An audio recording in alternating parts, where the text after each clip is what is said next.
Schadzku otvoril podpredsjedatelj pokrajinske vladi i pokrajinski sekretar za obrazovanje, predpisanja, upravu i nacionalni menšini Mihalj Njilaš, a potim dal slovo Ana Mariji Viček, državnej sekretarki Ministerstva prosviti, nauki i tehnologijного rozvoju, kotra vyznačela, že še popri vyučovanja jazika nacionalnih menšinov u obrazovnih institucijoh, pošvitko planuje predkladanje ministerstvu, že bi še do njih uvedol i njemacerinski jazik.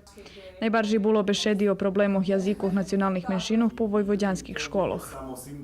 Problem koloruskog jazika i dalje перший нерішений статус язика. Воно як виборний предмет у групі, де є і другі предмети, і то нормально, що конкурують одні другим.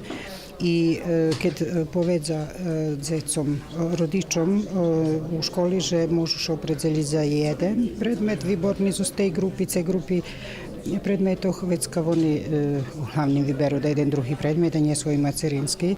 Toljem jeden z problemov. Mož povest, že še tematika te izhadski, kotra še nadovjazala na njedavno otrimani shod predstaviteljov nacionalnih sovitov nacionalnih menšinov zoz predsjedateljom odboru za obrazovanje, nauku, tehnologijni rozvoj i informatične društvo Muamerom Zukorličom mala za cilj analizovat status jazikov jak predmetoh i konkretno predložit spremenki u ramikoh zakona, ljebo kad neobhodne premenjit zakon, že bi še rešeli čisleni i podobni problemi u realizovanju macerinskih jazikov u osnovnih i srednjih školoh.